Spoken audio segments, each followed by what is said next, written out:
on a plusieurs digues à la ville de Pincourt, dont celle-ci derrière moi qui commence à se remplir d'eau. Celle-ci peut protéger une odeur de 39 pouces, WL39. On a installé 50 mètres entre ces trois résidences-là.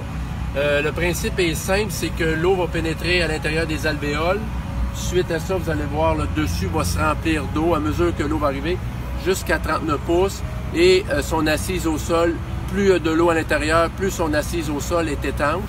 Bien entendu, pour le besoin de l'entrevue, on a coupé les génératrices derrière, mais on doit quand même pomper l'eau derrière les digues pour s'assurer qu'il n'y ait pas de pénétration dans les maisons.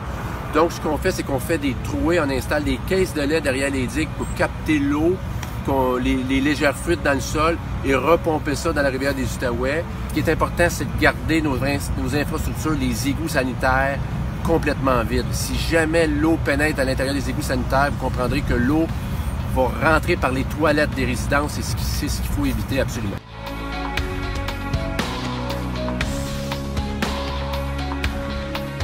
Monsieur Bernier, vous êtes en état d'urgence depuis 14 heures, donc dites-nous un peu, c'est quoi la situation actuelle? La situation actuelle, c'est qu'on doit redoubler d'efforts à nos digues. Vous comprendrez qu'on a un vent extraordinaire aujourd'hui, on se bat contre les éléments. Les digues tiennent le coup, mais là, on doit vraiment pomper l'eau que parfois elle passe par-dessus nos digues. Et aussi, les débris qui nous attaquent, il faut prendre soin de nos débris, il faut enlever les débris. Fait que c'est une guerre acharnée contre Mère Nature.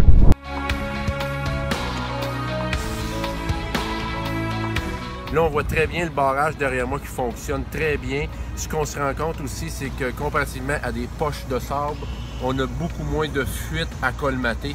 Donc, il y a une réduction de personnel pour garder les digues, capacité de pompage beaucoup moindre qu'avec les poches de sable.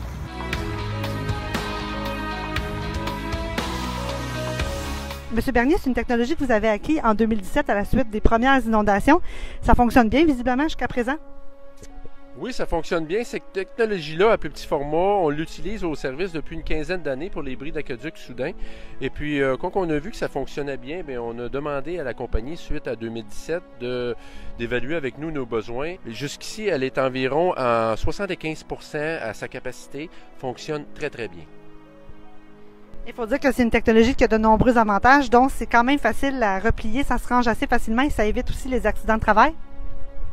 Tout à fait, l'installation est plus rapide, le démantèlement de cette digue va être beaucoup plus rapide, les dommages, parce que quand on traverse des milliers de sacs de sable sur un terrain pendant des semaines, on abîme le terrain, fait que les dommages sont minimes.